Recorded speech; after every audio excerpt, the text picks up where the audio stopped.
Kay Amy Marcos yan. Matagal na sila nag-uusap Sayang ate. Oo. Hindi pa Hindi Nelson. rin, hindi pa. Kanina yan. Kay BP Inday Sara Duterte. Parang, oo nga, ano. Para daw po sa kapakanan ng bansa. Ay, din, dapat talaga.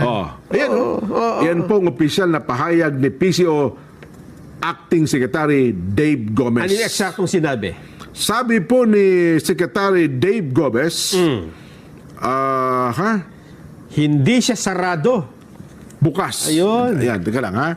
Hindi siya sarado sa pakikipag-usap. Ang tinutukoy po sa Pangulong Bongbong, ha? Si BP Sara ay nananatiling Vice Presidente ng Republika ng Pilipinas at bukas ang Pangulo sa dialogo sa sinuman alang-alang sa pambansang interes. Yan.